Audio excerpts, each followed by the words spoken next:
Hello, everyone, and welcome to another episode of First Look, Final Word, the podcast where we take you along to see a movie with us. My name's Pete. And I'm Trevor. What's going on, you monstrous, ugly, sad creatures that may have once been human beings? Today we're talking The Fly and The Thing, a double feature, double creature feature. Pete's still chuckling Sorry, at I'm that. laughing. Pull the curtain back. We were trying to figure out what Trevor was going to say, and you just pulled that one out of the bag. It made me laugh. Yeah, so we're seeing two truly great movies this week. If you are like a younger listener, or maybe you just never got around to watching it, the Thing and The Fly are like real totemic 1980s movies that I think have really only been truly appreciated in like the last 20 years or so. Is that right? I didn't know that. Well, Were they not beloved when they came? The Fly was somewhat beloved. The Thing was absolutely derided when it. I didn't know that. Hated by both critics and the audience. Oh wow, I did not realize that. Yeah, because it's a generally agreed upon to be a pretty classic, right? So it's interesting. I didn't realize that. Well, so the common wisdom about it goes that it came out, I think, a couple weeks after E.T. came out. Right, okay. And so it sort of just hit the culture at the wrong time. Right. If it was 5 years later, it probably would have done a lot better. Interesting. But people were feeling very hopeful, I guess, in the early 80s. Oh, that's there you go. I'm learning stuff. And then with The Fly, it was well received and it did make money. I think the general wisdom was that this B movie is way better than it has any right to be. Right, fair enough. Yeah, I know that you are a big fan of both of these movies.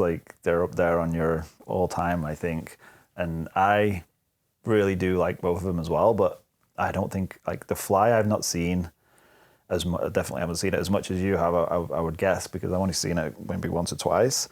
But The Thing, these two, I think, is the one I love the most, because I love that movie. I've seen that many times. I remember playing the video game back in the day. See, I never played the video game. It wasn't great, but you got to run around. And what system is that? I think it was on PC. I think when I played it. Okay. Yeah, I think it was PC. You have to guess who the Thing is? I don't think so. It was a bit more of it was like a Resident Evil ripoff from what I can remember. So you're just kind of running around trying to look for stuff, and then random big alien monsters would show up that you had to kill with limited ammo. So is that mid to late 90s then? I think so. Okay. Yeah, that's what would seem about right for when I'd be playing that. Yeah, I just remember being I'm running around. I don't think you played as any of the characters from the movie, but I think you're I think that it was you showed up later as a rescue, part of the rescue, and then you're running around trying to find... we shouldn't do any spoilers. Okay, yeah, fair enough. Yeah, I don't want to almost slipped up there. Well, I was going to ask, do you play with a flamethrower? I believe so. Because it would be a huge waste. I can't remember it that well, but I can't imagine that they wouldn't have had that in. That would have been, like you say, a bit of a miss. Yeah. The most iconic weapon from it. But no, yeah, so I love The Thing from back in the day, and I'm excited to watch it again today. We didn't really get into, we normally are on the road going to see a movie for this podcast, which was the plan, actually, for this episode. We were going to go see a double feature at a little theater near where we are, but we got too scared of the weather, so we deferred it. The weather was quite bad, and we decided to be responsible adults and record from at home. So yes, it was disappointing. I was looking forward to seeing this on the big screen.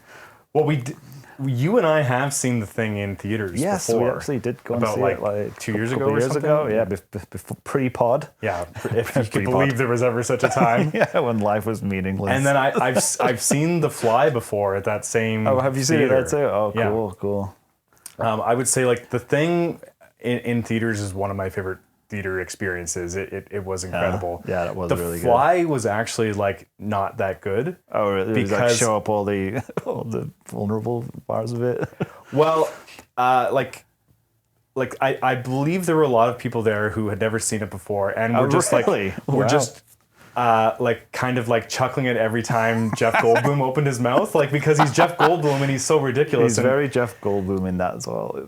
Yeah, and like and he's being like OG Jeff Goldblum, right? Which like at the time like hadn't gotten to a place where it was like, you know, super funny and endearing. It wasn't a meme yet, right? Yeah. But like people just kept like chuckling at him like saying things because it's Jeff Goldblum saying it, and like it's supposed to be chilling. Yeah, like he's not at the level of self-parody yet. And like The Fly is very funny, but like they're like laughing when he's being very sad also. So. Oh no, poor Jeff Goldblum.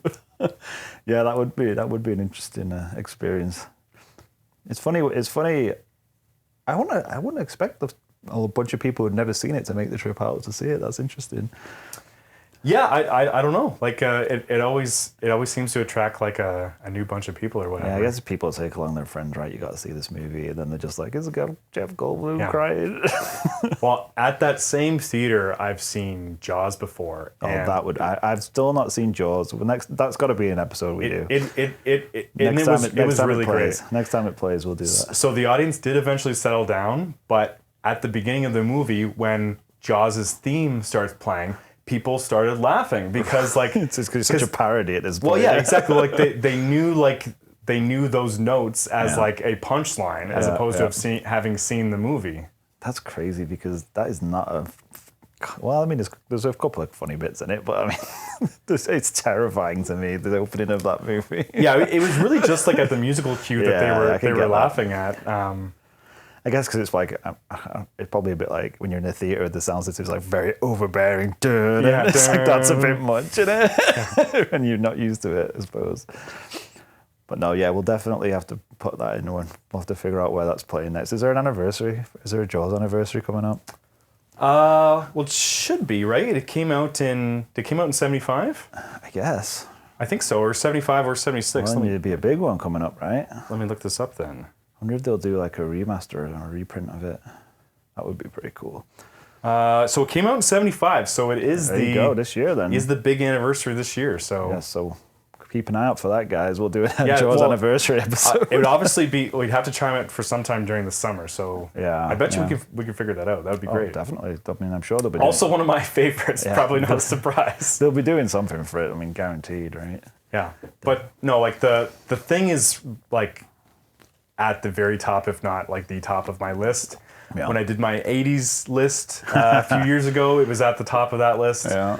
The Fly. There's a lot of different lists it could be the top of. And then I think probably like it would be my all-time favorite. It's the one I just seem to return to. It's sorry, which one? The Fly? The Thing. The Thing, yeah. It's a comfort movie. Oh yeah. For me, yeah. and it's not a comfortable watch. No, I know what you mean though. There's some movies that you can just watch over and over again, and you know, like they just pull you in. It's like you can't just have it on in the background because you just end up just sitting and watching it. I haven't done that with this one, yeah. Yeah, like sometimes I'll put a movie on just to have something on, but there's some movies that's like you just can't do that because as soon as it's on, I just sit and just start watching it and like reciting all the lines. Like Predator used to be like that for me. I've just seen Predator so many times, like I can't just not watch it when it comes on. Yeah, well, except for like, you know, I find the first act of Predator, like I could definitely have this on in the background. I love the first act of Predator. I guess that's where all the great lines are. Right, but, that's like all the fun bits, man. Son of a bitch. Honestly, every time I watch Predator, I forget like, oh yeah, like they were really just doing another thing in the first part of this movie. Yeah, so it's like two different. Really just it's like two different movies stuck together. It's so amazing. I would have loved to have been able to watch that and just be like, not expecting it to happen. It's like, it's just an Arnold Schwarzenegger action movie. What is going on? It's like, what's happening now? This is insane. I can't remember the first time watching any of these movies, but I was probably too young. On The Fly, I don't love it quite as much as The Thing, but I think this movie is a masterpiece. I think it was like number 12 on my 80s list. Oh yeah. My second favorite Cronenberg movie, and I really felt like we needed to do this episode to make it up to David Cronenberg because we were a little rude to him. Shrouds. We were a little rude to him on our episode on the Shrouds. So Pete and I. Were we rude though? I don't know. It's not a good movie. We were definitely we were respectful of him as an artist, but not of that movie. Yeah, if you want to hear us go do a deep dive check out our Shrouds episode. Yeah, we went to the premiere at TIFF. We were at TIFF. We saw the man himself was there. Yes. Yeah, that was pretty cool. And I said on that episode, he is one of my favorite directors all time. Right. And so is John Carpenter. Like these two, I think on that episode on the Shrouds, I talked about how these two were like amongst like the 3 or 4 directors that I first just went through and watched everything that they did. I remember having that conversation because I know that I have huge gaps with both of these guys. Like I've not really seen that many, which I still don't understand because the films that I've seen, either a director I've really liked, but I've just like, to your point, I've never gone back and just sat and gone through the filmography. I don't know why. I've seen so many movies that are just a waste of time. I should just do it. But well, all the Carpenter ones except for his very last one are at least interesting. Like they get bad towards the end, but they are interesting. They're bad in interesting ways. Yeah, there's some movies that you should, even if they're not like this is top tier best movie ever made, you should at least watch them, right? Like yeah, I think so. I have a lot of gaps with movies like that where it's like you need to increase your film knowledge and watch some of these older movies. Well, and Cronenberg, I think, like has been like consistently great from like his third movie on, basically to right before the Shrouds. I think he's one of the most consistently great directors ever. Wow, high praise there. Like really are trying to make it up to. He's and I was saying this on the Shrouds too. Like he's honestly one of my favorite. Like I love watching all of his movies. Yeah, well, even the Shrouds. I mean, I know that we dumped on it a bit, but I mean, it wasn't the worst movie I've ever seen. It just kind of fizzled out a bit. Not about going into spoilers of the Shrouds. The thing that I don't understand about the Shrouds is why I've like followed the reviews on Letterboxd and the reviews coming in from critics, and like were they all good? They're largely like well, some are like, hey, this is a piece of shit.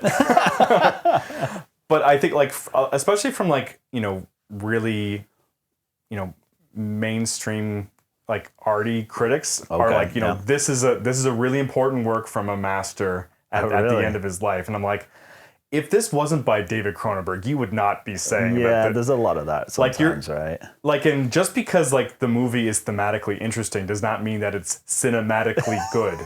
Like, there's no good distinction. Yes, very true. If there's any listener on here who honestly like wants to come on and talk about how they think the Shrouds is really good, like send us an email and tell us that we're wrong, because I don't understand it. But again, I'm the biggest David Cronenberg fan ever, so I'm really primed to like his stuff, and I do like it, and I love The Fly that we'll be talking about today. Yes, I'm actually looking forward to watching it again. Like I said, I've not seen it that many times, so like my memory of it is just like the classic bits that just stick in the memory. But like I would definitely struggle to describe any sequences in there in great detail. Well, I think you'll be pleasantly surprised at how sad of a movie it is. I'm gonna cry and funny. Like it's funny and sad. I'm gonna cry and laugh. Yeah, and love.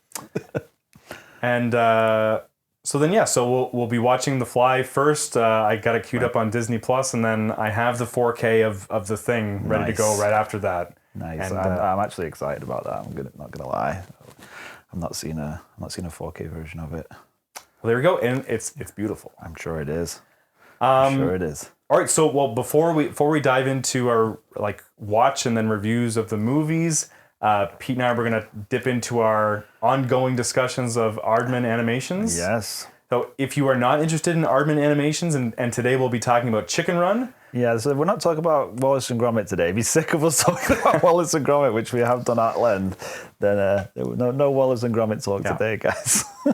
You can't always skip ahead to the reviews, people. I think Chicken Run is also a really great movie. I agree. We can get into it. And I figured out a connection between all 3 movies. Oh, nicely done. So after now, my mind's racing. I'm like, how the hell did he do that? So I think just from like an auteur working with the Hollywood system perspective, each of these 3 movies represents like 3 masters. Nick Park, also counting Peter Lord, but he's not quite the same director that Nick Park is. John Carpenter and David Cronenberg all kind of working at their peak in the Hollywood system.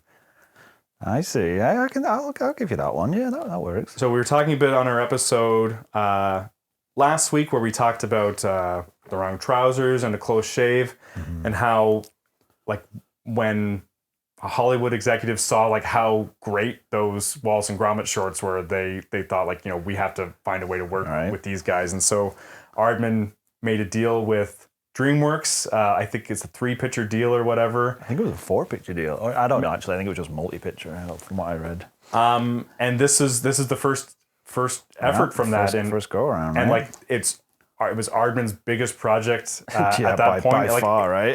Like I'd have to look back at the budgets. Like it might still be their biggest project ever. Like maybe Pirates cost more or something. Yeah, I'm not sure, but yeah, it was definitely far and away the biggest thing they'd done up to that point. And, I mean, geez. And it still is their biggest success. Yeah, I mean, you'd have to say, right? I mean, I'm not sure. Financial success. Yeah, let's say financial success. I don't know if you can. I don't know how still don't understand the metrics when you talk about Netflix releases, because I think that new one's done all right. Yeah, I don't know like how many millions of views equals like millions of dollars in box office. I don't know. Let's not even try and figure that one out. Well, and then for David Cronenberg, like Mel Brooks' production company was working with like auteurs to like level them up. Right. So he'd just done The Elephant Man with David Lynch, and then they were developing The Fly, and I think Cronenberg was like the 4th or 5th director who they had kind of landed on. He agreed to come on if he could rewrite the script or whatever, but that was his biggest project up to that point. And I think probably like his like biggest in terms of like dollar value until the early 2000s. Like biggest shot that he took. Yeah. And then same for John Carpenter, who after The Thing never really got to play with like that level of budget again because the movie made like no money. Oh man. Which is incredible, like to think that people did not want to watch that at the time. Yeah, it is crazy to think it's like perfect. What else are you? It is a perfect. Yeah, it's very frustrating. I mean, again, it's not E.T., but come on, guys. Yeah. There's room for both, surely. But anyways, that was my I appreciate lame excuse to find a connection between all of them. No, that was very, very well done. When you said that, then I was like, how's he managed that? So I was trying to think about actors or something. I was like, might have connected them, but there's no way that was happening. I don't know. Maybe you never know. Who played the old rooster in Chicken Run? I was looking at the cast of Chicken Run, and I have to admit, I did not recognize a ton of the names. No, it's a lot of British talent, right? Well, there's Miranda Richardson, who I've seen in some things, but then like Mel Gibson. Who the heck is this? Don't know who that is. But then a lot of people I was looking up, like Julia Swalaha, do you know? No, I don't know who that is. So she did a lot of British TV. Oh right. Okay. So she plays. I'd probably know. She her plays face. Ginger. I think she does a fantastic job. Yeah, agreed. I apologize if I'm getting her name mixed up. Yeah, maybe you just totally mispronouncing it. There's like a lot of like British comedians on here, definitely, and like stables of like sitcoms and stuff that like your mom probably knows them all pretty well. Yeah. And it's probably a lot of people. If I saw their faces, I'd be like, I know that's Thingy from sure, this show. Yeah. But like those people that you never know their names, but you just know their faces because they were on TV all the time. There's a lot of people in the UK like that. Well, the one guy I could have sworn was John Hurt, the guy who played Fowler. Oh yeah, he sounds just like John Hurt, right? To be fair, he does. So it's Benjamin Whitrow. Do you know? I don't. Ben Whitrow. I don't know who that is. Well, it said he was in. What's he been in? It said he was in Quadrophenia, which I have seen. I've not seen that. Okay, that's the Who movie. Right. But no, I don't really recognize his other titles here. So a bunch of TV, or has he been in movies and stuff? So he's in Quadrophenia, Personal Services. Is that? No idea what that is. Bomber from 2009. What is that one? No idea. Well, but Aardman have kind of, they do that though, right? They just like, it's probably people that they know from around the studio. Yeah. Well, honestly, this is what like animated movies should be more like this. Yeah, it's right? like your voice sounds like it would work for this versus like, who can we get to crowbar into this? That's why I think like, do you really need like Anya Taylor-Joy to play Princess Peach? Like I don't think so. Like don't start dunking on the Mario movie. I keep doing that again.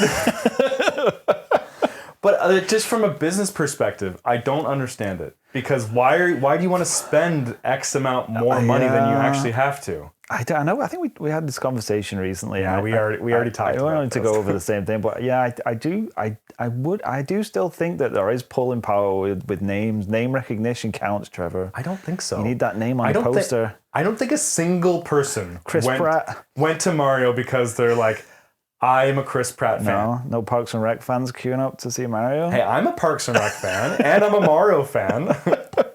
It's Star-Lord, man. If they said Andy Dwyer is gonna voice, like, it's Chris Pratt in character as Andy Dwyer playing Mario, I'd be like, hell yeah, I am there. I would have been into that as well. I remember when it first was announced, and everyone was like, "Is he gonna do like a stupid Italian accent?" There was so much back and forth about that. And then he does his regular voice with like a little bit of an Italian inflection. Well, he just does it a bit higher. It's just like, hey, it's me, Chris Pratt. Well, he doesn't say he's Chris Pratt in the movie. No, but he does. Yeah, that's how he did the. That's how he auditioned. IMD quotes. Hey, it's me. I'm Chris Pratt. It's me, Chris Pratt. Then he didn't he do Garfield as well? Did the exact same voice? Yeah, I'm pretty sure it's the same voice. I mean, it's just his voice, to be fair. But he's not trying I haven't seen the Garfield. I haven't seen that. I don't think I ever will. But again, that movie bombed, and they got Chris Pratt. True. Well, I guess it didn't bomb, but it didn't do. It would have bombed even harder. Yeah. If you have Chris Pratt. Sure. What are you gonna do? Put Bill Murray in it or something? That would be silly. Well, but look at like Inside Out movies. Like, they don't have big stars. Well, I mean, no. Parks and Rec people, though, still, right? Yeah, I guess Amy Poehler. But, like, is anyone going to go see that and saying, like, oh, Maya Hawke is playing anxiety in this. I really got to see this. I don't know. Stranger Things fans, maybe? I don't know. Yeah. Sure. Maybe it's just something we're not going to... Like, because there's no way for us to tell. You can't go to an alternate universe and see them cast someone besides Mel Gibson in Chicken Run. And it's definitely not pulling kids in. Like, it's kids... Fans of Mario who want to see Mario in a movie don't care who's doing it. Well, I mean, I shouldn't say don't care, because the ones online very much did care. Yeah. But, like, kids don't care. But the nerds and the parents, they might be like, ooh, Chris Pratt. Oh, damn it, Chris Pratt. So who knows who makes those decisions, but yeah, they should have just had, what's his name? Charles Martinet? Well, the guy who does the original voice. That's why it's a little sad, because he was in there for like a little snippet or whatever. But I remember hearing at the time, it's like, I know everyone's saying just let him do it, he's the voice of Mario doing it, but if they did a whole movie of that guy doing the voice, it would have been infuriatingly annoying. Maybe. We'll never know now. It's too much to do a full movie of someone talking like that. It would have just been a nightmare. I think kids want to hear Bob Hoskins do it. Exactly. Just do like a proper Brooklyn accent. It's like, I keep telling you, he's 90 years old and he's dead. Doesn't matter. But no, the cast of Chicken Run is getting back to what we were talking about. Is really great. Even though I don't think them casting a big star like Mel Gibson was necessary, I do think he did a great job. The studio thought it was necessary, and they actually thought that was the reason why it did the best, like did so much money, and why they think the rest of them failed. Well, but I also think the story that they're telling in Chicken Run is just so recognizable. Like, yeah, I mean, I agree. Even if you've never seen The Great Escape, like, you can understand, like, they're in prison and they have to get out. Yep. Like, it's very translatable. Yep. Something like Wallace and Gromit, Curse of the Were-Rabbit is just so English that, like, that's never going to fully transfer over. No, very fair. And, like, Wallace and Gromit fans wouldn't want it to be something that Americans would want to see en masse. Well, hear me out, though. Wallace, new voice, Chris Pratt. Chris Pratt as Wallace. Can you imagine him? Cracking cheese, Gromit. I would pay to see that. Can you tell people that you're joking? Because we're gonna get unsubscribed. Please don't come after me. I don't want them to recast. Yeah, but Chris Wallace as Chris Pratt. Although I do want someone to mock that up and put it on YouTube so I can laugh about it. Oh yeah, that's a great call to action for anybody listening. So how long had it been since you had seen Chicken Run?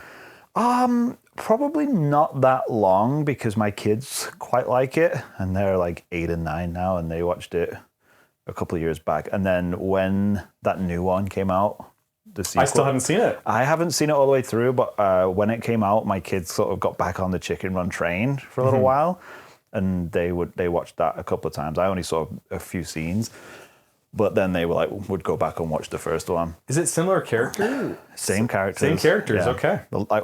It's like one of those sequels. Did they bring Mel Gibson back for it? No. Okay. But they recast him. I think it was. I want to say Zachary Levi. Okay. Yeah, a few years before he got canceled. Before he imploded too. That's hilarious. Yeah, but yeah, it's one of those sequels that's just like, oh, the whole gang is back together and they go back and do the exact same thing they did in the first one, but not quite as good. Okay. Is it like still the Tweety Farm? No, I can't even. I'm not actually seeing it. But, yeah. I guess you. Okay, so we should. Back there. We won't talk too much about the sequel. Because we'll get to our episode on that. Oh, maybe we're going to get there eventually, right? Basically, from this point on, we're covering features with just mentions of some of the shorts that we're also watching that week or whatever. But yeah, it's mostly like Aardman is focused on making features from this point on. Yeah, and this one being the first one, it must have been pretty daunting for them as a studio to jump into doing a feature. Like, I mean, we've at this point watched all the shorts that they've done so far, and like hadn't done anything more than like 10, 15 minutes. I mean, maybe 20 minutes or so. Yeah. But like to jump to do like a full feature and have a big studio like pumping money and backing it, like it must have been terrifying for them to do it. But they really like knocked it out of the park. It's an incredible feat. It really is. To do it that well, like out the gate, and like you said, I think the story just really works. It's so translatable, and it looks gorgeous as well. Like I just watching it again this week, I'm like, man, it looks so good. Well, it's so like drab and miserable and like dirty looking. Yeah. They do like, such a great job with it aesthetically. And like, yeah, you can really feel like all of like the POW influences and stuff like that. Like it really seems like a perfect mix of something that a kid could like and grown-ups could like. Well, that's just it, right? Because it's got like chickens dancing around doing stupid things and funny characters, but at the same time, like you say, it's like, this is like, you could look at this is pretty dark. Like they just killed that chicken, guys. You understand? Well, I had to, when they fell into the chute, right? And Rocky says, "Oh shoot!" when that happens too. He doesn't say dough when he lands in the dough as well. Oh yeah, he says shoot and then he says dough. I had to tell my daughter, like they're going to survive this. They're not going to die. Oh, it's funny. Yeah, it might be the difference between having girls and having boys, because I'm like, they're definitely dead now. They're in the pie. They're done for. And my kid's like, are they? I'm like, I don't know. It doesn't look good. So I've been saying, I don't want to be a pie. And then my 2-year-old has also been saying that. Okay. Fair enough. Is that your British accent? Yeah. Is that pretty good? Sure.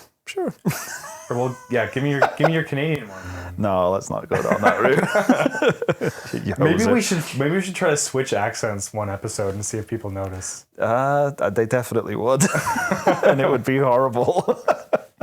It's a really great way to get people to unsubscribe. So, comparing, like you said last week's episode, that you prefer your Wallace and Gromit as shorts. Yes.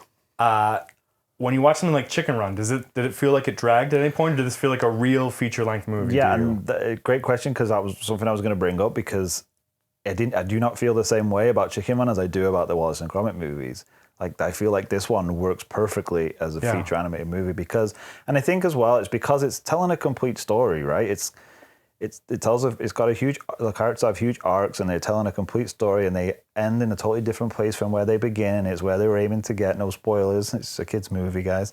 But like Wallace and Gromit is just like, they're on another adventure, and it's going to end the same way it starts, and then next time they'll be on another adventure. It's like episodic, so it doesn't feel like it's a complete story, because it's not really. It's just a fun adventure with Wallace and Gromit for the week, right? So I just feel like it doesn't work when it's so long. I don't know. I completely agree. Like, well, it's got that built-in, POW or prison escape movie. Yeah. Like, those all kind of have like, a natural beginning, middle, and end. Yeah, there's certain beats that you can hit, and it makes a complete tale. The the pie machine being brought in, and then they sabotage it, and it like it like coming back and working. They say like we have to escape tonight or whatever. Right. Feels like real stakes to this movie. Exactly. The Tweedies are like Mrs. Tweedy's very terrifying. Terrifying, right? Like as a villain. Incredibly terrifying. And like kind of a bitch, if I'm being honest. Well, she's like an evil prison warden, right? That's basically what she is. I was wondering. Who also eats the prisoners. Yeah. At the end when she's climbing up like the Christmas lights. Right. Yeah. Do you think that is supposed to feel like aliens, or am I just reading into that a little bit? Interesting. Potentially, right? I don't know. Like, I mean, I didn't make that connection, but I can see where you're coming from. I know one of the influences of this movie is Flight of the Phoenix, which I have never. Flight of the Navigator. Yeah, not Flight of the Navigator. I have seen Flight of the Navigator. Flight of the Phoenix, which I haven't seen. I have not seen that either. So I don't know if that's a war, reference to a war movie or something. Yeah, I think it's like a war. Like it's like a war movie. They get like stranded in the desert and they have to rebuild the plane or whatever. Oh, okay. I think they remade Phoenix. I get it. I think they remade it with Dennis Quaid, and I saw a bit of that one. I've never seen the original. Okay, no, I haven't seen that one. But I really love like the ingenuity in this movie, like all the ways that they think about escaping, and then they're training to fly the entire time, and then they realize like all their escape attempts have taught them that they can just build a fucking airplane and then just go out of there. It's very, very satisfying. It is. It really is. As we were watching it, I said to my wife, like, could they not have just like, with all this stuff, like just built like a ramp that goes right up the fence and then just hop out? Because that would be less conspicuous than them flying an airplane out of here. Yeah, I guess the point is less satisfying though. And plus, chickens are not they're not stealthy, quick animals. So even if they escape, they needed to be able to get far away and out of reach, because otherwise they would just got and rustled them up. It's like chickens are out again. Like they're not got very far because they've got tiny little legs. I found all the bits where Mr. Tweedy was like seeing them do the things that we as the audience are seeing them doing. And then they look back and then they're just like pecking stuff. Yeah, that was so well done. I swear they're organized. It's like, am I going mad, or are these chickens actually digging holes and stuff? Yeah. No, it is so well done. I mean, I guess that's why they went back to the well to do a sequel how many years later, but no. We haven't really talked about Mel Gibson either, because like, where would this have been in Mel Gibson's filmography? It's pretty peak Mel Gibson time. Yeah, I guess around Payback. Yeah, because he was like, we need a star. Let's get who's a big male charismatic star leading man. Yeah, and you get a Mel Gibson. Yeah, it would have been around. It would have been around that. Playing American, and there's a joke in there. There's a lot of jokes when they say, "I don't even think he's a real Yank," which I thought was pretty funny. Brilliant. I think I missed that. Yeah, my wife actually pointed that out. Yeah, that is pretty clever, actually. Yeah. Well, I honestly, as a kid, I don't even think I clocked that Mel Gibson is Australian until I was 19 and I had seen Mad Max for the first time. Yeah, honestly, like you forget as well, right? Like you just sort of forget. He's quite good at an American accent. He's such an established star in Hollywood. You're just like, oh yeah, he's an American star. Yeah. No, he's not. There's so many Aussies over. You forget I guess Aussies. They're pretty good. Yeah, like Hugh Jackman, Nicole Kidman. Yeah, there's tons of them. All the list anymore. brothers. Who else? Hugo Weaving. There you go. Toni Collette. Okay, now you're doing a good job here, Trevor. Thanks for backing up my statement there, because I had nothing to go on. I've run out of steam now. That's fine. We'll move on. No, so he was like at the height of his power when he got this gig, I guess, which makes sense, because I'm sure I was going to say how you were talking about the voice cast and it wasn't like stacked with names. I think they probably gave a lot of the budget and just drove it to Mel Gibson's house and just left it on his front lawn. Yeah. Like, here's all the money, Mel. Thanks for that. One, he does a good job for sure, and I'm sure that just brings a big studio like DreamWorks a little bit of comfort knowing that there's a name that they can put on the poster. Especially back in those days, they wouldn't make a movie without a recognizable name. Yeah, I mean, they won't do it anymore, even now, but back then it was like even more. He needed that big star. Yeah. Well, and I guess so. Next week we're talking Curse of the Were-Rabbit, and then Yes. it's mostly the features from this point on. So Yeah, and like, don't be worried, guys, if it sounded like we're not up on Wallace and Gromit's first feature film. I love Were-Rabbit, because we both love it. So no spoilers, but don't get the impression that we're not a fan of the Wallace and Gromit movies, because we are. All right, so if you're new to the podcast, Pete and I are going to watch The Fly and then The Thing. Yes, it's going to be a late one, It's guys. going to be a late one, and then we're gonna hop back on and give you our spoiler-free reactions, give you lots of warning before we go into spoiler talk. I really do recommend you watch both of these movies because they're really fantastic. Yeah, you know what? Even if you've seen them, just pause the pod now and just go watch them. Yeah. And enjoying the fun with me and Trev.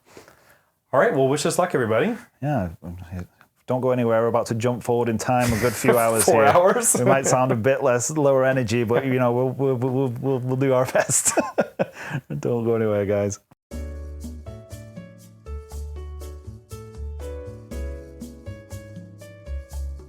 Welcome back, everyone. It's been a couple of hours since you heard us. Yeah, it's been a bit. Mere seconds ago. But, still doing all right. Couple of good movies under the belt here. So, we just watched. We had The Fly first and then The Thing. It's pretty good, aren't they, Trevor? Well, it's it's hard to imagine a better back-to-back. It is pretty perfect, right? Yeah. Like, you can't get better creature features than that back-to-back. So good. So it's been a while for you for The Fly. How was it this time? Yeah, so I'd never been, like I say, I'd never watched that many times, and I wasn't like I appreciated The Fly, but I was never a huge fan of it. But I think I'm turned around. It's pretty freaking great, isn't it? It's kind of like I don't think I've ever appreciated it as much as I have as I do right now. Like, I really do think these two movies are close to perfect, and yeah, I give you that. The Fly, what I really appreciated this time around is how little fat there is on that movie. Very true. Both of these movies, to be fair, they go along at a pretty good clip. The Fly, it just starts with the two characters at a party and then just jumps right into it. It's got no fluff at all, right? Yeah. It doesn't even set it up. It's just they're already talking. Yeah, they start talking about teleporters within 5 minutes of the movie. Pretty much, right? And what I really appreciated about it is the amount of exposition that is in that movie. Mm-hmm. And it doesn't feel clunky at any point. Yeah, very true. Very true. Because they're talking about the dorkiest sci-fi shit imaginable. When you have Jeff Goldblum, so I could talking about it though, it could just make anything sound interesting, or just you just want to listen to him talk. When they build into the movie that he is awkward, right, and so he can just deliver this dialogue, and it's just he is awkward, and right. And what he's saying, they know what he's saying sounds impossible, right, and it really helps to sell it. Yeah, it was a perfect storm of part and actor, I think. Yeah, and I was just floored by his performance. Yeah, it is amazing. That's one of the things. I remembered the movie in bits and pieces, but I didn't remember how amazing he was at it. It's just so good. From start to finish, he's just perfect in that role. Well, that sort of performance back then would never have gotten any kind of attention. I feel like it might now, because true. They are more impressed by actors sitting in the makeup chair for a long time and True enough. Transforming themselves. And he gives a couple of monologues in this movie then just really showcase what a great actor he is. That's very true. We've lost that Jeff Goldblum now. Now he's just disappeared into a black hole of Goldblum. Yeah. Which I still appreciate, yeah, but you kind of miss the actor that was buried under that. Yeah, isn't he on a show right now? That's I don't know if it's on Netflix or something, but he's on a show currently that I've heard was supposed to be pretty good. I can't remember what it's about though. Well, this is a few years ago now, but I saw him on a show on, I think it was on Apple. Oh yeah, or maybe it's Disney. And he just goes around and investigates. Oh yeah, things. wasn't it more that was more like a documentary type stuff? Yeah, right? No, this is like a narrative Oh, okay. like show. No, I don't know. What's he on? I don't know. I shouldn't have brought it up because I literally know nothing about it. I was hoping you would. But no, I just saw that he was going to do a show, and I think it's like a pretty crazy concept show as well, where I don't know, my mind's telling me like he plays like some sort of a god or something. You might just see if quick Google it so I don't to come across like a complete idiot. But no, I do appreciate a bit of Goldblum when you can get him in there. The one thing I do think about the Fly though is that I don't think it had like any redeemable characters. They all just seem like really shitty people. Well, what about like Veronica, Ronnie? Like, what's wrong with her? But like the start of the movie, she makes horrible decisions the whole way through the movie, in my opinion. Like, it starts off with her like being kind of a bitch to him, but then him being super creepy. So then she's like, okay, I'll just go home with you. And then he drives her to like this really creepy abandoned warehouse. He's like, we're going to go in here. And she's like, fine. And then 1 minute she's just like, nah. And the next minute she's jumping on bed with him. I was just like, what is happening? What is happening here? Well, but I actually think like He's just that charming. Is that what it is? I had misremembered kind of the sequence of events. Like he invites her back to his place, and he says like, I have like the discovery of the century or whatever, right? Yeah. And then I think that, she's taking him at his word. Like, you're like, I know this guy's hitting on me, but he also says he has this invention of the century, right? I mean, I guess so that just seems very trusting. It's true. Well, it was a different time or whatever. But I mean, I guess. Well, at that point, like, he's got her back, and he thinks like, all right, this is just going to happen now. And then she's like, well, this is the find of the century. I am a journalist. You invited me here as a journalist. I'm going to go write a story about this now. And he's like, no. And like, you could see like, as she's going to like leave the apartment, like he thinks about like blocking her and like stopping her from leaving. Right. So I don't know. And then like their relationship doesn't start off until like much later than I had remembered. I suppose. It just seemed like she made really bad decisions. Like with the guy, the editor guy, he's such a creepy guy. Yeah. And like that was the only person she went to in the whole movie for any kind of help. She just went to him for about everything.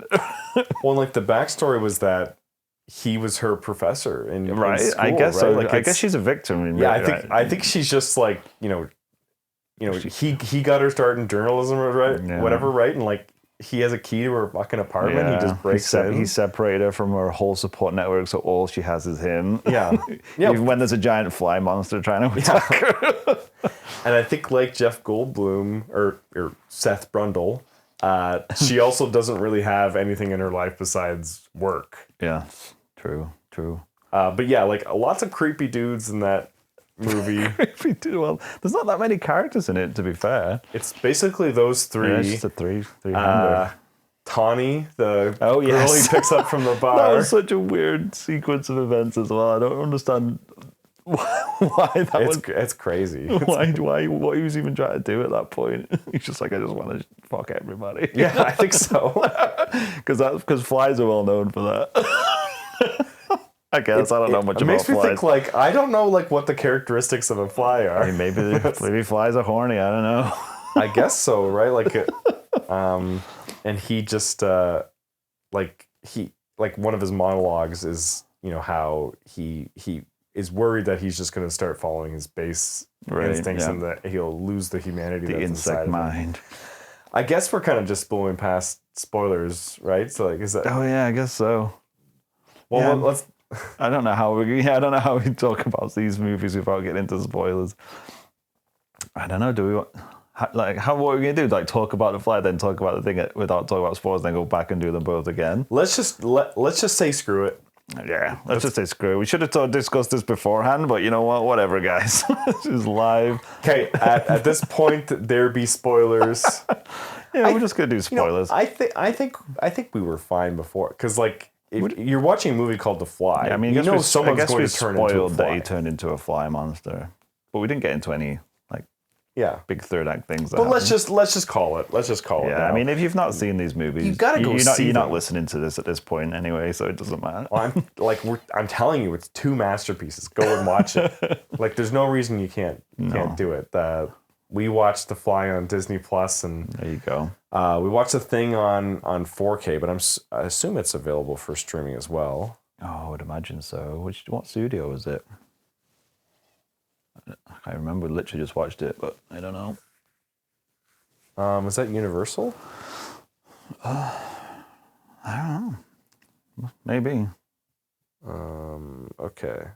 No, it's available for rent on Amazon. There you go. There you go. It's worth a rent for sure. It's worth the rent. It's worth a 4K Blu-ray as well, or whatever it is. All right, so why don't we finish going through The Fly, and then we'll let's- talk The yeah, Thing, then we'll we'll maybe get into talk The Fly. Let's thematic do it. connections. Let's do it. Let's do it.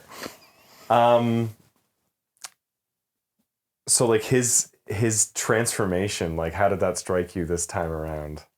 It's pretty really well done. Like I love how it's kind of a slow burn.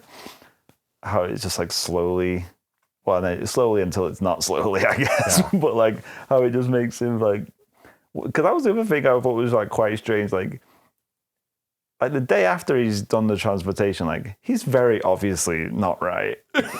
And Yeah. she's like, you know what? Let's just like fuck for 10 hours. Who cares? It's like, do you not understand that he's definitely not right? Well, like yeah, he's just like she swinging around there, like, and to Well, be honest, like he looks unwell. Like, he does- the first morning he looks like Yeah, the first one morning he looks- incredible, he and then looks she's good. like, oh, well, this guy looks like $1 million. yeah, but like the next day when they're still going at it, he just Yeah. looks like looks like a leper at that point. Yeah, and to be honest, like they have like a marathon sex sequence, and then she's like, I literally can't have sex anymore. Like, He's like, I'll just go find someone else. and then like he's like, let's put you in the portal, and she's like, you're clearly unwell. Like, Yeah, like, it's like, she's you- been you were harboring ha- these you were- suspicions for a bit. But like you were happy about it like a couple of hours ago, and now you're worried he's unwell. Well, I guess right before that, she saw like the very weird hairs, on hairs, his back that she yes. clipped off. True. Yeah, but I love like the bits falling off him. I love how he's collecting them and just keeping them in his bathroom cabinet.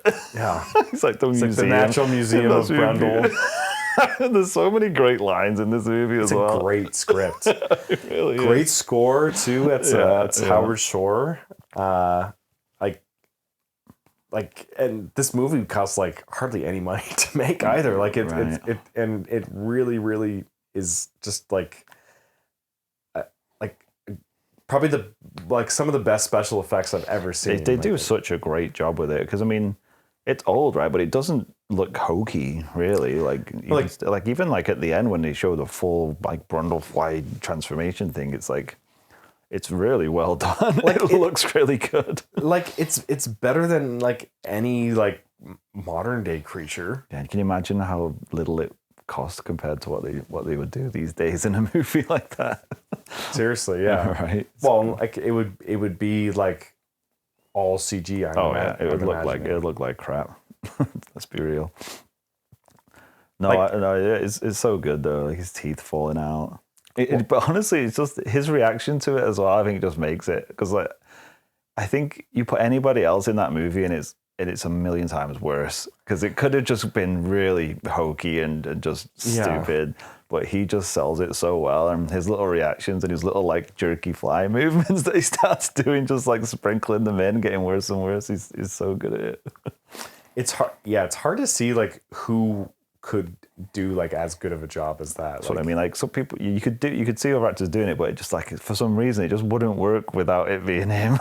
Well, he's got the mix of like comedy and just like sadness. Like Yeah, it's just like yeah. just like a purely like pathetic little creature. Right? I love like during his transformations, like he goes from like, you know, alpha Chad male guy Right, to like, yeah. like, oh, I'm decrepit and I'm dying, to like, oh, I'm transforming into something great. Like this is gonna be awesome. Right. To like, oh, like I'm a monster. Like this is not going well. Right. I mean, it's really creepy how his his last ditch attempt is like, we'll just merge me, you, and our unborn child into one organism. It's like, that is the weirdest thing to try and wrap your head around. What are you doing, man? Well, he seemed like pretty keen, like, all right, you know what? I'm going to be half man, half fly. That's okay. And then at some point he's like, you know what? It really seems like the insect is just fully taking over here. More man, I think. I think I need a little bit more person in here. I love how smart we can get. I love how smart his computer is as well. Like, even in the thing, we can get to that. It's like those computers they had back in the day were really very well done, really very powerful. He's literally just like talking to it like it's a fully formed AI. Well, yeah, basically, like both of them are like ChatGPT, like even higher, right? Because it's got like some intuition in there as well, like.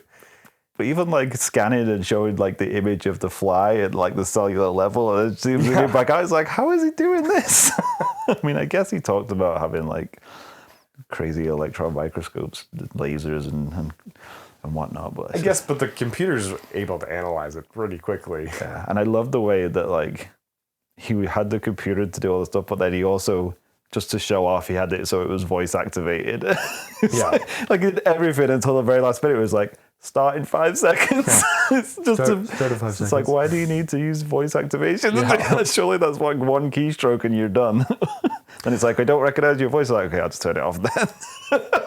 Well, I did find it interesting that both when he brings Veronica, Gina Davis, over the first time, and when he brings Tawny, like the girl he picked up at the bar, his go-to move is, I'm going to show you my teleporter.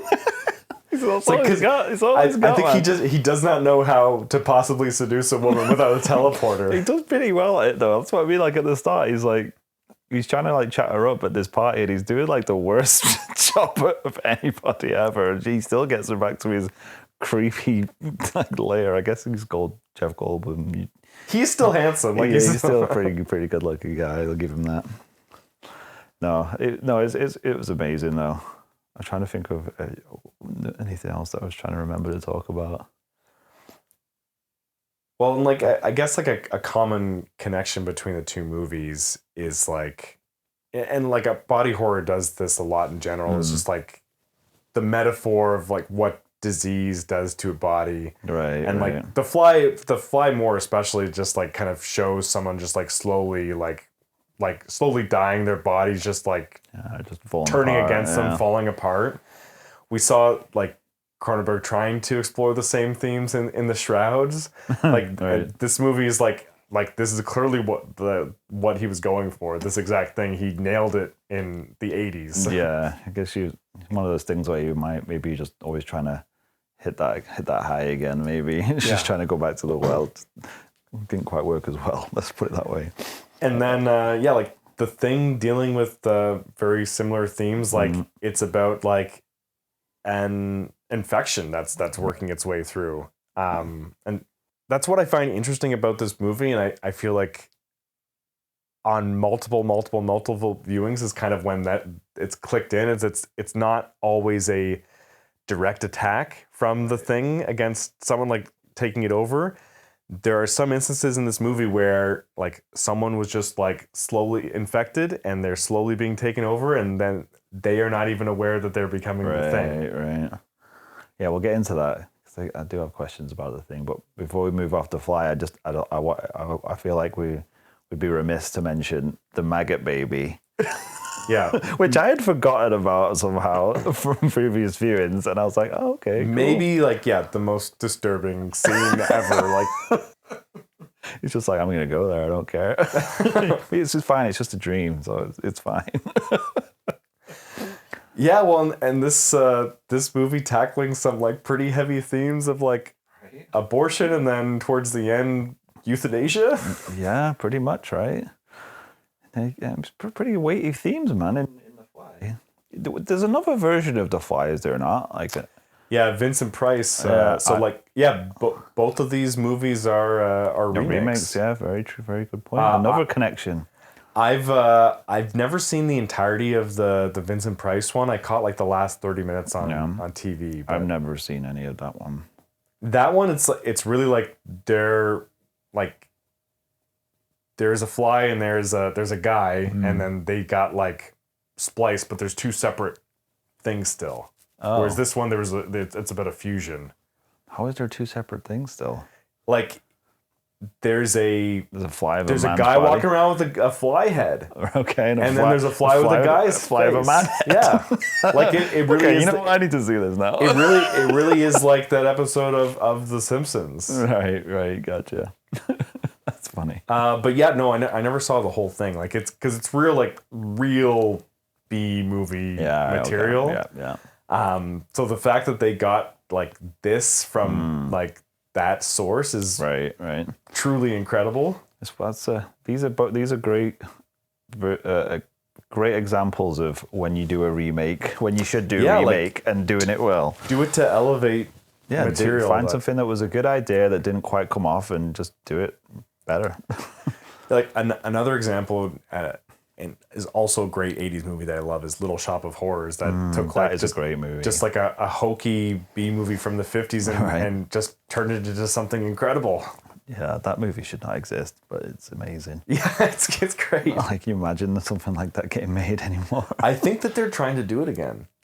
Oh, really? Yeah. I feel like they've always trying to redo it, though. I think it's like in production or something. Really? Yeah. You might be right. I think I do remember, but I feel like it's one of those movies that is perpetually about to go into production and just never quite gets there.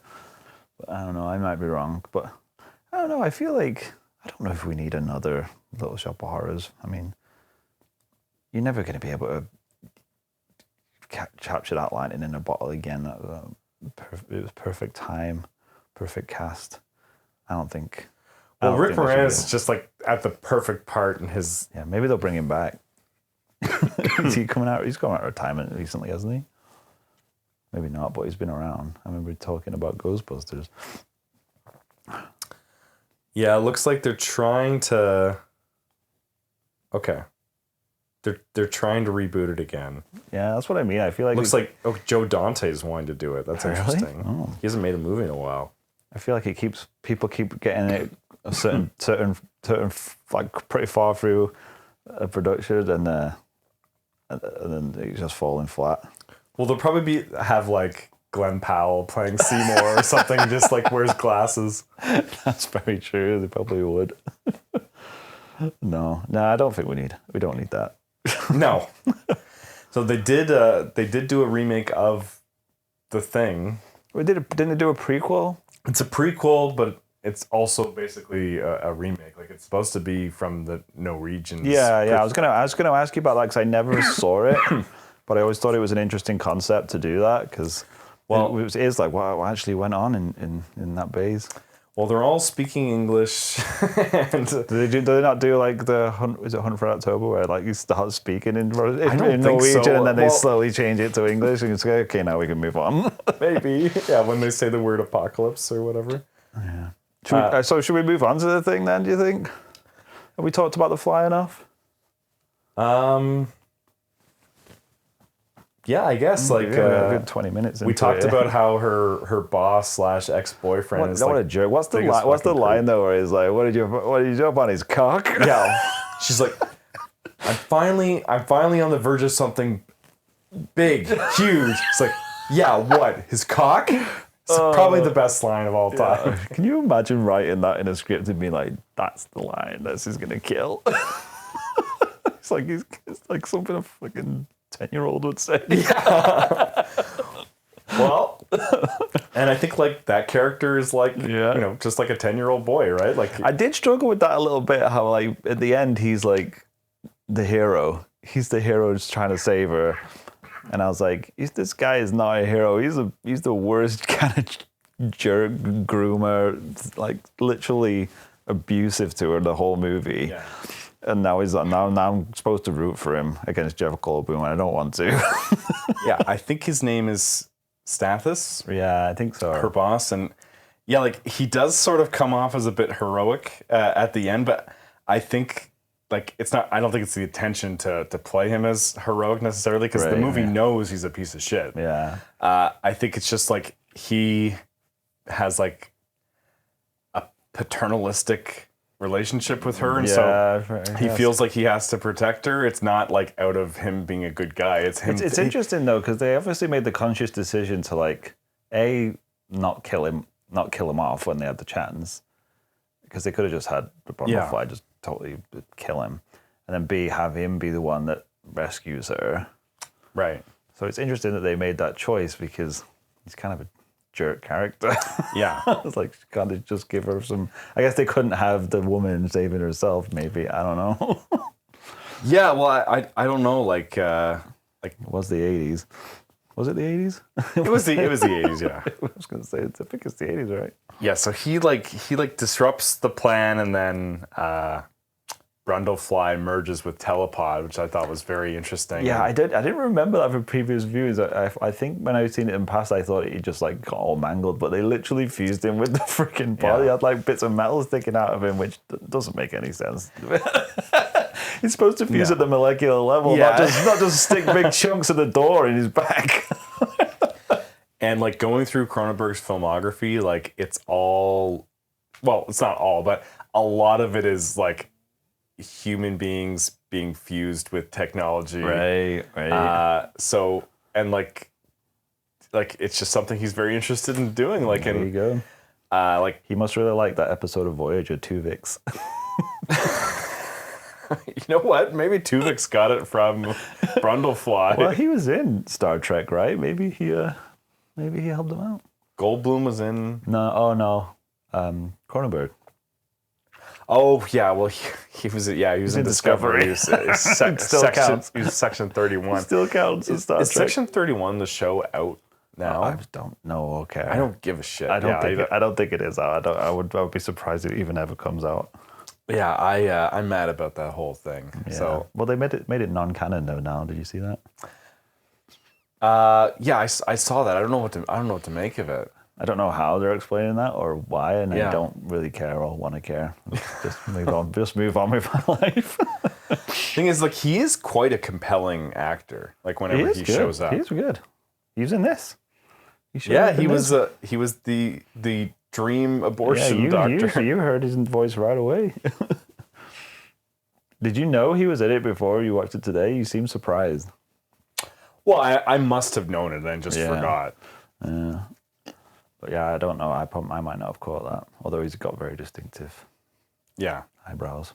All right, well, why don't we move on to the thing? Jump onto the thing? I feel like we've got to have a lot to say about that. What do you give The Fly? Had a 6.5. The Fly, 6.49. Okay, there you go. I'm going to give it a 6.5, but that's just there you go. Well, I feel like, because in my mind, I'm always like, if you give something perfect, then you have to rate everything against that. But But that's not true. Yeah, things can be perfect for different reasons. I don't like. This is the perfect movie. Like, I don't know how you would improve upon it. True enough.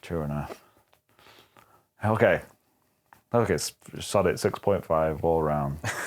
Let's talk about the thing. I know we talked about it a little bit already, but so I don't think we didn't finish the conversation about the prequel, did we? Because you saw it then, right? Yeah, I saw it, and I kind of I forgot a lot about it. Yeah, I think like it's just unnecessary. I guess Mary Elizabeth Winstead is in it. Oh, really? Oh, I think so. Well, and what is interesting about the thing is that there are no women who appear in the movie at all. Right. Yeah. It's like one of the few like major Hollywood productions that don't. Yes, it does not pass the Bechdel test. Yeah. Well, like The Fly passed the Bechdel test just barely. Does it though? Yeah. I don't know if it does. She says, "Be afraid, be very afraid." To who? To Tawny. When she's back at the apartment, that's when she says the line to her. Oh yeah, okay. Yeah, okay. I guess she's saying like, you should be afraid of the man. Seth Brundle. Of the man. So, or like maybe she just meant being afraid in general. Yeah. I don't know. I don't know about that one, Trevor. So maybe don't come after us, please, feminists. check online to see if people count that one or not. They don't, Trevor. They really don't. It's two named characters talking. Like I think it's up to main character. I guess she's named character. Oh, I thought you said main character. No, yeah, that's fair. Okay, yeah. I mean, one of the top four build characters. Along with like the mustachioed man. Guy gets his arm snapped in half. But yeah, so like the thing it's all just like, you know, it's the 10 guys or whatever, big just sausage party. yeah. Which is like it's just an interesting dynamic that plays out, in that, like, you know, it ends up like, so it's not about gender, but it ends up being completely about gender, right? Because it's all these guys hanging out together, not really knowing how to talk or relate to one another. Yeah. I love that, you know, out of like, you would have to assume a bunch of like weird guys and like lone wolves, like, to be able to even go to the Antarctic for like Extended years at a periods of time. Yeah. MacReady also has to establish that, like, I'm even more of a lone wolf in that I live in this shack here away from all of you other guys. Where So does he get his own I'm shack? even more hardcore. Yeah, and plus I wear a cowboy hat, which would be not helpful. It's so stupid. Yeah, but it's great. I guess it might keep the sun out of your eyes. I don't know. But I guess the sun comes from the snow more than the freaking I'd want sky. something over my ears, not over my head. Right. But I was watching, I was like, that's not helping at all. And then I noticed he has like a hoodie that he puts up halfway through. I was like, yeah, his ears are getting cold, no doubt. He looks great, though. He does look good, man. I'm just jealous, to be fair. I'd wear a cowboy hat if I was Kurt Russell. Anyway, so, yeah, where do we start? The one thing I did want to ask you about the prequel is, does it explain why they're so inept, those Norwegian guys at the beginning of the movie? I guess they're not soldiers, right? They're just scientists, but yeah. Oh my word, like, just how do you blow up your own freaking helicopter? That's like the one clunky part of the movie where it's like Looney Tunes. Yeah. And then he's like digging in the snow trying to get it. It's like something Bugs Bunny would have done. Yeah, that part's, I feel like they should have figured out how to just have him crash the helicopter. Yeah. Like, what's wrong with that? It plays into them, like, you know, they sort of went insane, justifiably so, like the same way that Blair goes insane, just in the face of this like horrible existential threat. Yeah. But it is a little like clumsy. It's a bit wacky, right? For the very start of the movie, and they're all just stood around like, what the fuck's going on? We'll say though, like, I always enjoy that opening sequence of just like seeing the dog run, because the photography in that sequence is just absolutely gorgeous. And that dog is good dog acting on that dog. Some of the best, yeah. It's like so sinister. Like, they make the dog seem so sinister. And it's like, but it's just a nice husky. It's like, but he's standing so still and staring so intensely. It's like, holy shit, I'm scared. Just think, like, how long do they have to shoot to get those? I don't know. Those dog trainers can do pretty good stuff with dogs, man. They can make them do anything you want. How do you tell a dog to like look menacing though? Like, how do you teach it to do that? I mean, I guess just stand very, very still and stare. That's all it needs to do, I suppose. I guess, yeah. It wasn't like twirling its mustache or anything.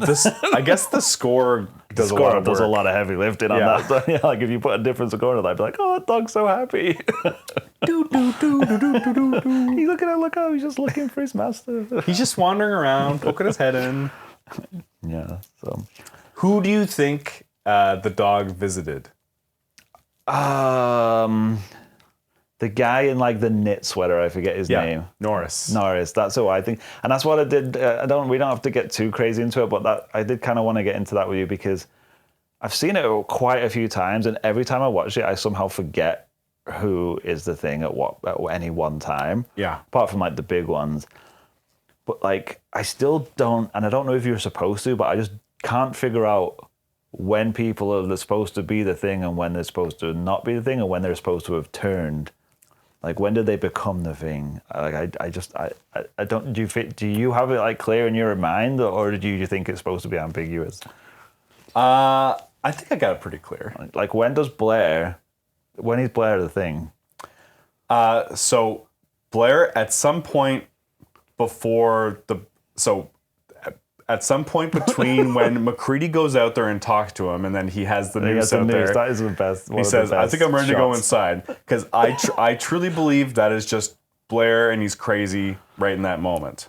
So, not to derail it, but this thing that he's building under the ground, is that supposed to be like Blair as a human just trying to build a vehicle, or is it his spaceship? Because it looks like a spaceship. That's Blair as the thing just trying to spaceship. build out a spaceship, which Gotcha. I think is scary as fuck as a concept. That this guy that we've been holding in the tool shed, one has been transformed into the thing, Right. and is building a spaceship. And if we hadn't come out here at this exact moment, he would have like flown it the fuck out and then infected everybody. Yeah. Well, So that's a good question though, because maybe he's just trying to get home. Maybe they could have just let him. I don't bye, think- Mr. Thing.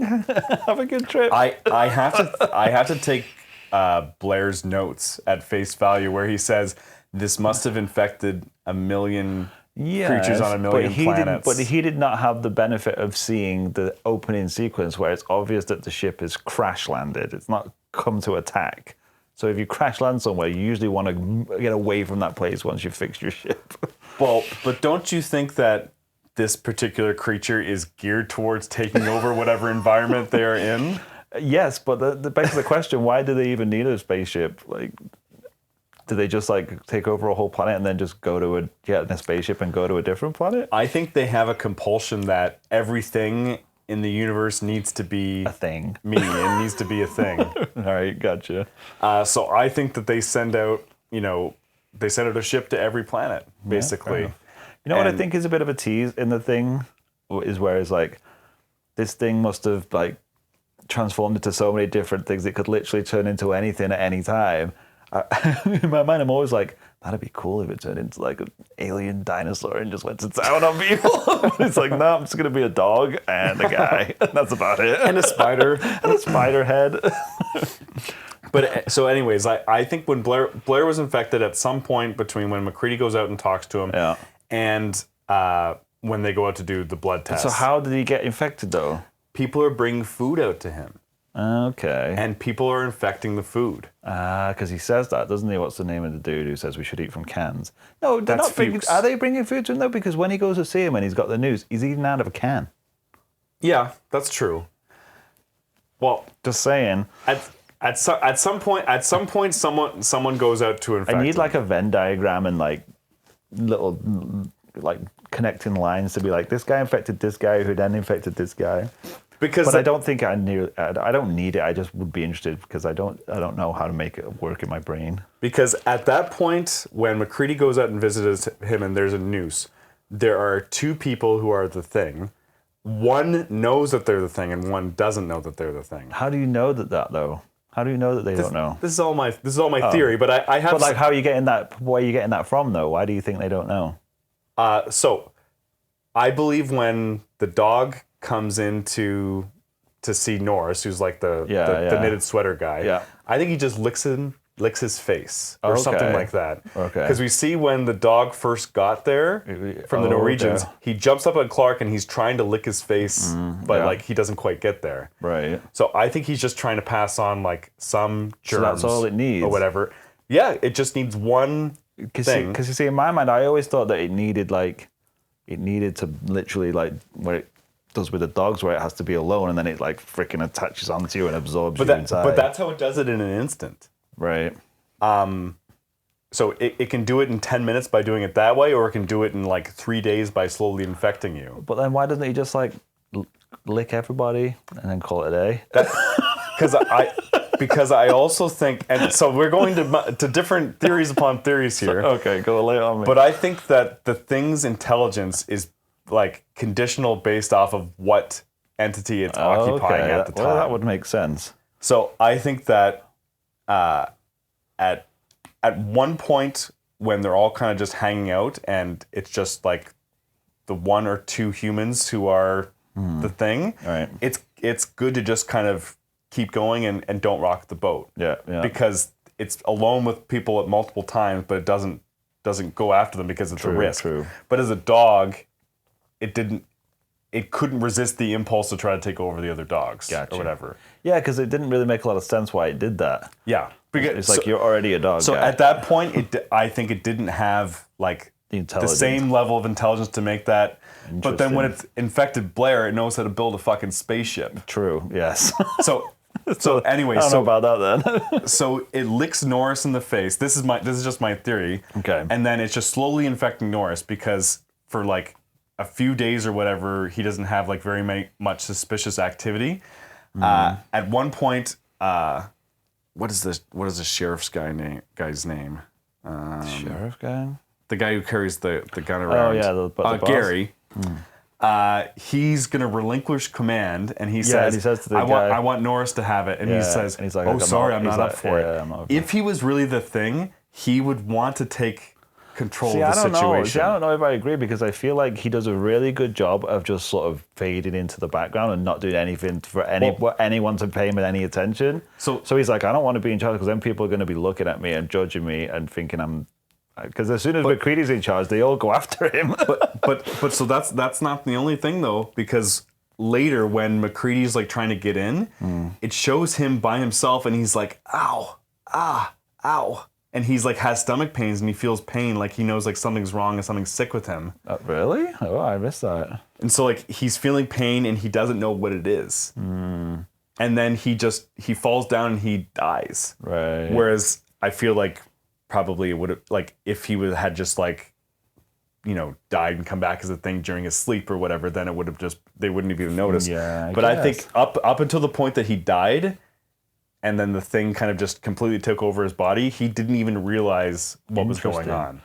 That's a really interesting way to look at it because I've never really thought of it that way, but that makes it interesting because it would work better if, like, they didn't even know they were the Thing. Yeah. Well, because think like if you are like infected by one cell, it's slowly taking over. At what point would your consciousness be aware that you had now been taken over? Yeah, very true. And anyway, so then for most of the runtime, it is just Palmer who has been infected at some point. Those are the the Lon Johns that were exploded at some point. Like either the dog had gotten to him or like the remnants of that, brick and brack or whatever. We don't know exactly when he was infected, but Right. it was like pretty early on. It was before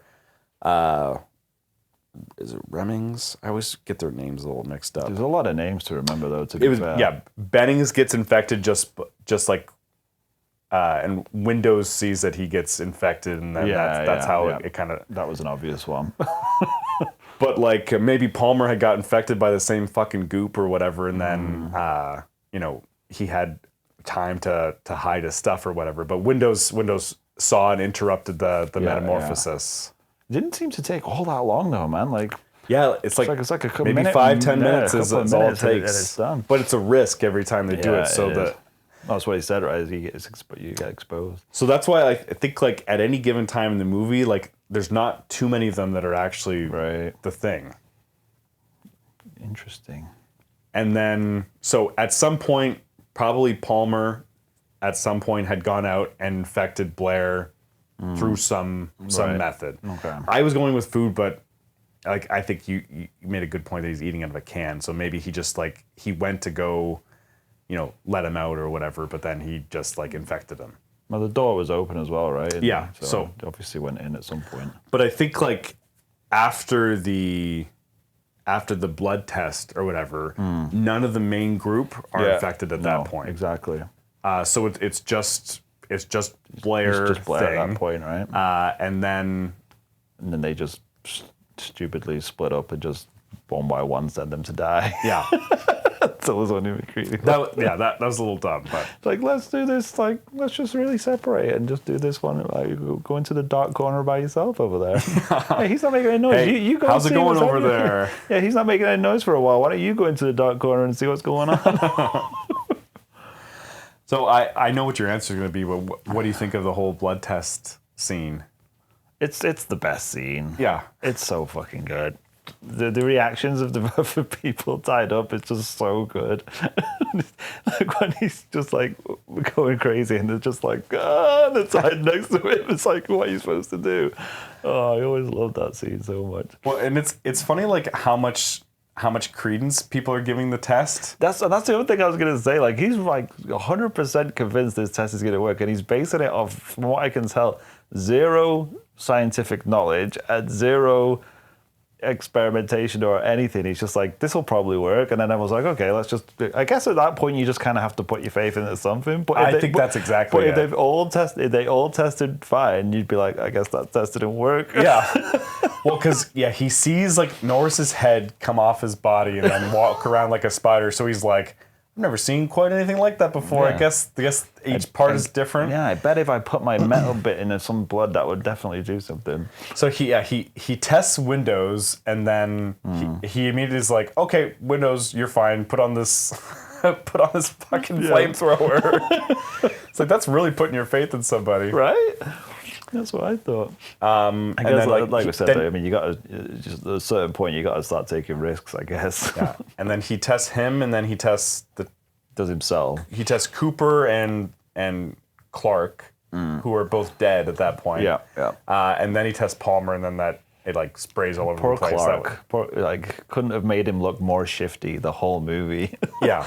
Even before the even the very first time he's even in it, you're like, that guy, there's something not right with that guy. And I couldn't tell if it was just his acting. No, like or if he's supposed to just be, they're making him seem weird. So he's like, he's obviously the thing, right? And then in the end, he's not. He just gets shot in the head. He was the misdirect. He was a red herring. Yeah. No. So and then Palmer just going fucking crazy while tied up to other people on the couch. I find that so scary. It's so terrifying when you're just like, because there's nothing you can do, right? I mean, that's why there's both of those guys are so pissed off. I was just like, you better, like, get me out. I don't want to spend the rest of this winter tied to this fucking chair. I love how he's like purposely, he's like, I've been waiting for this, and he's like starts off real calm. He's like, if you gentlemen would find a time at some point, and then he's just like, get me on this fucking couch.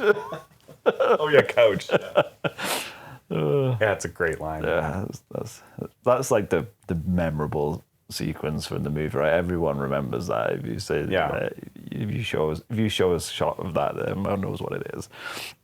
It's so good. That and the spider head. So where do you stand on the ending of the movie, Trevor? I know this is like hotly debated online. I don't know if there's an official canon response, but what's the deal? Is he the thing or isn't he? What's happening? Well, which one? Well, isn't the theory that it's Childs is the thing? I think Childs is the thing. I think it's not for the reasons people say it is. Okay. Because I think it's very clear that it's not like the Molotov cocktail stuff that he hands him. I think it's just a regular bottle of J&B, which he's been drinking through the whole movie. Yeah, I'd never really thought of that at all until I read it online. But when I watched it this time, he does do a little chuckle when he drinks from it.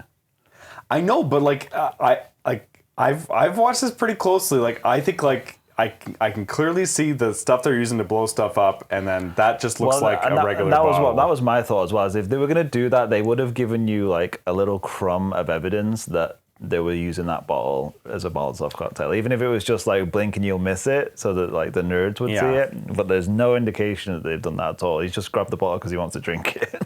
I think he's just chuckling to himself because he's just like, there's nothing you could do to convince me that you're not the thing. There's nothing I could do to convince you that I'm not. Like, we're just going to sit here and watch each other freeze to death. So does that mean that at the end of the movie, the thing has won, right? Yeah, the thing's won. He's won. Well, because I think during that whole battle, like for against the Blair thing that they're fighting against, I think like 20 minutes before that, Blair had already gone off and infected Childs. Well, it showed you him running off, right? Yeah. So do you think he was actually running off to try and get Blair, or do you think he was already? I think he was already thinking, because we had already seen at that point that the door was open, right? And it had been open for a while. But why would he have? Why would he have let Blair in? No. I think Blair got in like underneath. Really? Just like put the goo like T-1000 it? No, like because you saw like he had tunnels. He had tunnels, and I thought you meant he like turned to goo under the door frame. I think no. I was like, wow, now we're getting into it. Well, because we saw he tunneled in there, and we saw like even like the reactor room under is all under there. So all you had to do was tunnel through, and like so I think when they all went out to get him, and then they spent a long time like fucking investigating that spaceship. I think that's when he got him. like, now I'm thinking because he created all those tunnels by himself, right? And moved all that equipment down there so he could build that spaceship. I guess, yeah. Because he had like a pillar drill and all kinds of stuff down there. So like, how long was he in there? Well, I think when they go out to do the test for Blair, I think it's been days upon days since they've all performed the test on themselves. He's dug a ginormous tunnel system and also pulled a bunch of equipment from somewhere and built a spaceship. I think that like once they did the test and then they kind of felt like some semblance of safety amongst each other, like I think they just like were fine to bunker down for a bit, thinking that maybe they won. I want to see one of those like short films, like a one shot of like Blair's adventure, and just have it show him like growing big spade hands and just shoveling the Just like a, you think he can grow spade hands? I don't know. That's what I was thinking. Like I'm sure he just didn't use his bare hands. That would have taken him weeks. Maybe he turned into a giant alien mole for a bit. He said it could. There's a lot about the aliens that we don't quite understand. Right. So maybe they could do some Green Lantern-esque. I never really thought about it at all, but who knows, right? Yeah. There's also a fan theory going around that MacReady is the thing and was since he came in from the cold, but I don't really give it much credence. Well, why would that don't make any sense? Why would he have blown up the Blair one at the end? Well, yeah, and he has ample opportunity when everyone is tied up besides windows, but like he could have blown everyone away with flamethrower at that point. Then he wins. Yeah, but like right? at the end, like he's the only one left in his mind. So why would he still be fighting the thing if he was the thing? So, yeah, unless it's like thing Civil War at that point. Well, I think that's kind of what the theory goes, is that they don't know how to think as a collective. Oh. They're very individualistic. Okay, that seems like a dumb theory. And that like he did the blood test and like he faked it, like knowing like to make everyone feel comfortable. So then, the U.S. Army would come pick them up and bring them back to the mainland or whatever. Right. Yeah, I'm not into that theory. I do love... Well, and I think the theory is also that, like, the plan to blow everything up is not a good plan. That is very true. He's just like, let's set everything on fire and blow everything up. It's like, yeah. But then, that's not going to do anything apart from kill us. No, I don't think it makes any sense because so I think once you see that someone has, like, a flamethrower in their position to get everybody, then it doesn't make sense to me why they, why they'd be the thing and they didn't take opportunity for that. There is like one scene, I think, where you see both Palmer and Norris and Childs are all in a room together and they all have flamethrowers. But I think that like the numbers didn't quite add up in the thing's favor to make that calculation. Right. Interesting. I like the theory as well that you can't see his breath at the end. Yeah, I don't. But I don't know what. I don't think that means anything. How would they have accomplished that on purpose? Right, like when they were filming it. like for child, like you don't see Child's breath. Yeah, you don't see Child's breath. But I think it's just because of where where Kurt Russell was sat. It was just when they shot that scene, it was just way more into the wind or something because it's so prominent. Yeah, I don't think they're really giving us much in the terms of clues there. I think people really, are just reading too much into it. I think it's just supposed to be like like a Cold War era standoff, like two sides that don't trust each other and will watch the world burn. Although, like I do, I mean, I guess because my thought was like, well, if Childs is the thing, why wouldn't he just kill him at that point? But then I was thinking, well, I mean, why would he do that? Because if he's waiting to get rescued and unthawed, then he's already won. He's not gonna, if you're the only survivor, that's going to look dodgy. Yeah. Well, and like they might bring back your body if it's just like a frozen popsicle. They won't bring it back your body if it's like a bunch of chars. True enough. And so like he doesn't want to get in a flamethrower fight at that point. Yeah, and that's the other thing though, because I'm assuming that at that point MacReady has no weapons, no flamethrower anymore. That's true, yeah. Because otherwise, like, why wouldn't he just burn Childs. Like, why not? May as well just because Yeah. we're gonna die anyway. We probably should be burning ourselves just so there's definitely no things left. Yeah. What I find interesting about this movie is at no point did any of the characters come up with a plan to say, like, let's test each other with intimate knowledge of ourselves to see. Well, I was thinking that as well because they must gain all the knowledge and abilities of the people they take over. But we don't know if they do gain all the knowledge because they never ask each other any questions. Yeah, they could have done like the old X-Men, like, you're a dick. Yeah. I know it's the real you. You're a dick. But I think that is building into the themes of the movie in that it occurred to McCready to draw everyone's blood and then test it with a hot like piece of coil rather than say like, hey, what is this? What is the most meaningful afternoon you've had with me? Like, where? Like, well, what is something nice you've said to me? Maybe they're with that? making Like, a point that these men don't, know anything about each other. Yeah, that's what I mean. Like they haven't ever spent any time together doing anything important, so they can't even think of a question. But it also never occurred to them to like, let's see if, the thing would be able to access like moments from our friendship that we could or whatever, right? Like it's like the idea that they would become emotionally vulnerable with each other never occurred to them because No, I'm not gonna do that. McCready's like, I live in a fucking shack. I'm gonna burn things with my flamethrower. That's my way I'm gonna get out heat of up this. this bit of wire and stick it in the blood because that's what men do. Yeah. No, I think though. That's why one of the reasons why this movie is